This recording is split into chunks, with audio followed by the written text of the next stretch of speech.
Sources from inside General Motors themselves have been spreading rumors that the Chevrolet Camaro might be discontinued after 2023 when the current generation ends. And in today's video, I'm going to be explaining why I not only believe these rumors, but actually think they're a good idea from a business standpoint in General Motors' situation. This car is fun.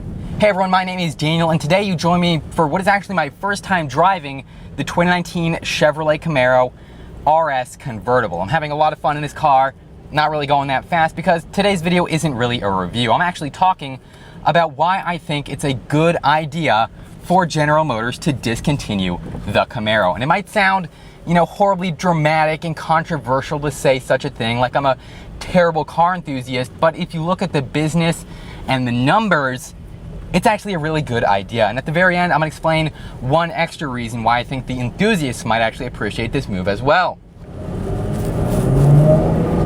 This car sounds really good. If you look at it from General Motors' standpoint, I think there are several very good reasons to not produce this car. The first reason being that it's not selling very well. When the Camaro was reintroduced back around 2009, 2010, it was received very, very well. People loved the car, they loved the design, they loved that it came back. The enthusiasts were really thrilled to have this car again, but then slowly, as the, excitement kind of tapered off, it slowly began to sell less and less well. In fact, just last year, they had very poor sales. Just 51,000 Camaros were sold in the United States, which places this car below both the Mustang and the Challenger. And that's really unfortunate because it means despite what a great car this is, it's not selling well and General Motors is not making much profit off of it. Another reason to believe that this model might be going away is that over at Cadillac, the dealership just right next to me, they killed off either the ATS-V or the CTS-V or whichever model shares its platform with Camaro, one of the Cadillac Vs. They are no longer producing that model on this platform. And that means if Chevrolet wanted to continue the sales of the Camaro past 2023, they would have to use the new platform or come up with an entirely new one, which is pretty expensive. So it would be expensive to bring the Camaro back for 2024, and it also doesn't sell very well. Right there are two very solid reasons not to bring this car back if you're working for General Motors. But a third reason goes back to the enthusiasts and what the people in the car community want from the Camaro.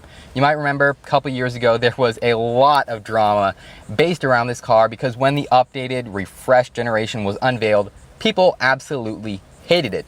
Especially on the V8 SS models, the design language was really criticized by about every reviewer out there. And I actually made an entire video about why that car is so ugly, what makes it kind of a hideous design, and what they could have done to improve it. So if you want to check out that video, I'll put a card to it right there. You can go watch it after watching this one. Basically, people really didn't like the way it looked, me included, and that means it doesn't sell quite as well, and people, aren't feeling quite as positive about it, which is just another reason to kill it off. And when I say kill this model off, I don't think General Motors should take it away entirely, permanently dead, never bring it back. I think they should do something similar to what they did back in the early 2000s. They just skipped right over a generation, didn't produce it from, I believe, 2003 to 2009. And honestly, people, yeah, they were really disappointed, but hey, we survived, and here we are with a great new generation of the car. And when the new generation was unveiled back in 2010-ish, a lot of people loved it. There was a lot of excitement around the new Camaro because it had gone away for a while, and sales almost set a record year that first year that it came back. So if Chevrolet were to kill off the Camaro in 2023 and then bring it back, say around 2027, maybe 2030, there could be a lot of excitement around the car, which would really skyrocket those sales, and it would also give them more time to help refine the design of the car and make it even better. So yes, I think it might actually be a good business move for General Motors to kill off the Camaro in 2023, but only so they can go back to the drawing board and make it even better than before and beat out both the Mustang and the Challenger. If you agree or disagree with me, make sure to let me know down in the comment section below. Also leave this video a thumbs up and subscribe if you haven't already. Thank you all so much for watching.